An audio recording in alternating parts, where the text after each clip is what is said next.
Right, I've been busy lately, but I have several 70 AK-74Us on my hand, and finally I have enough samples to actually show this on camera. And basically what I'm going to talk about is the so-called dreaded pinch bucking, which is the first QC item you should probably check when you get your new AK.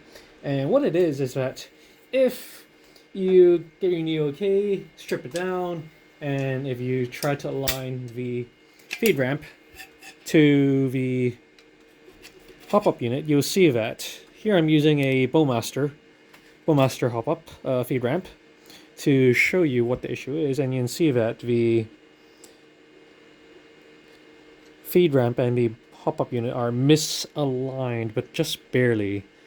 But because the Bowmaster is a CNC aluminum feed ramp unit, there is usually no tolerance fault with this, and you can see that this is sitting too low. The hop-up unit is seating too low, and there's two good reasons for. There's two causes for this basically. Either that when GHK manufactured the front trunnion and drilled the hull, they drilled it too low. So what happens is that the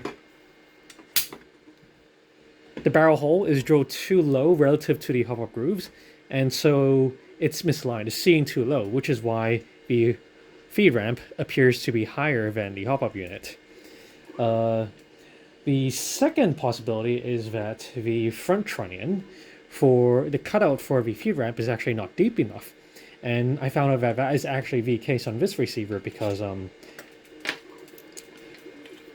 if I take my calipers and I just dunk it,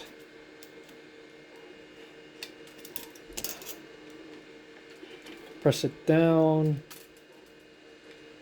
against the edge, I get a average reading of around 17 and a half, 17.56. So what happened in this one is that the cutout is not deep enough. So if I put a feed ramp on and I try to force it on, it will pinch the bucking. And yep, just as such, bucking is pinched along the bottom. You can see that the bucking has concaved. It's compressed into an oval sideways. And if the issue is with the barrel hole being cut too low, there's no fixing it. Your front trunnion is fucked. You have a lemon. But in this case, it's because the groove, the cutout for the feed ramp is not cut deep enough. So you can actually remedy this by not installing the Bowmaster feed ramp and use a nylon one. Install a nylon one, but you basically shave off, well, in this case, around 0.3 of a millimeter of material to compensate for the too shallow of a cutout. And well, now damn thing's jammed. But,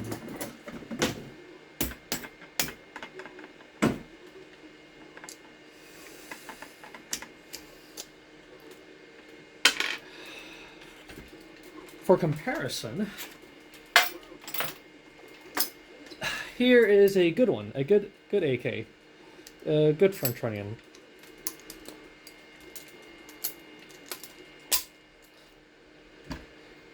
If I take my calipers again, reset it, push it down,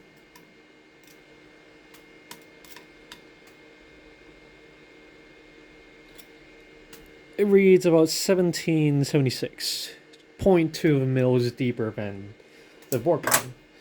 And if I take the same feed ramp, put it on, goes on, should go on without much resistance, just like that. And you'll see that there's no pinch bucking. It just goes on because it's not misaligned. So this is a good alignment, and there's no pinch bucking as a result. So before you invest into the GHK AK, you might want to check for the dreaded front trunnion issue. Either that the barrel is cut too low, or the feed ramp cutout is not deep enough. If it's the latter, it's fixable.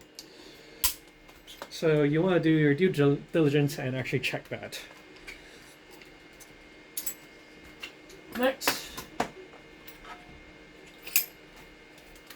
same AK, this time wide receiver. Wide receiver is basically this. You can see that the cross pins, the FCG cross pins, are not flush with the receiver. Why I know this is because if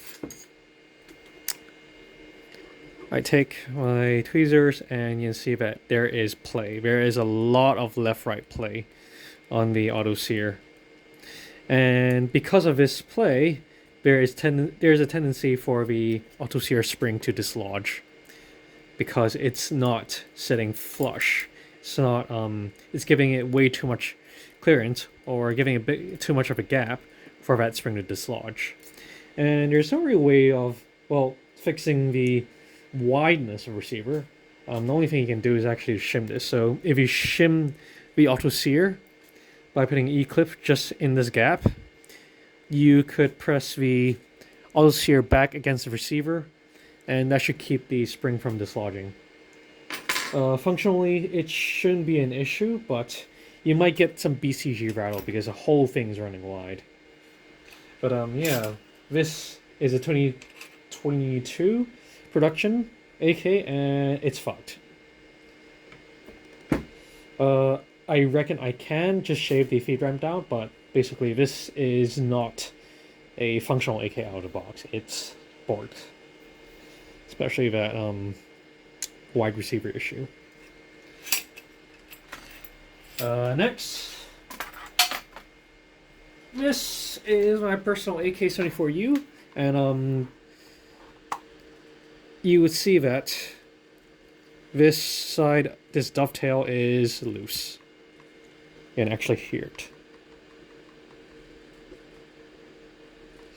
So what this means is that this dovetail doesn't hold zero. In this case, it's not a riveting issue. It's probably because the hole, the receiver, of which the rivets are cut out. The rivet holes, they're off spec. They're running too wide because it's hard for the rivets to run too narrow. But this is just an issue with the, I'd say it's either the dovetail that has too big of a hole or is the receiver. Probably dovetail. But yeah, so basically this dovetail is not manufactured correctly and it wobbles, meaning I can't mount shit on this. And finally, we also have the riveting issue, the rear rivet issue. So what I've discovered is that these rivets, 1, 2, 3, 4, these are real proper rivets. They are short rivets that GHK uses to secure the front and rear trunnion. This top rivet, however, sorry, camera. So this is a real rivet. It's 2 rivets on both sides. They're holding it down. This is a fake rivet. Or rather, this is 2 rivets that are not riveted. Because on real AK, this would be 1 long rivet that are pressed riveted to secure it. But this is just 2 short rivets that are just plugged in there.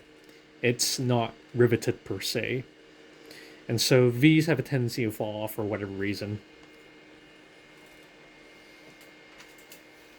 And I think that'll be it.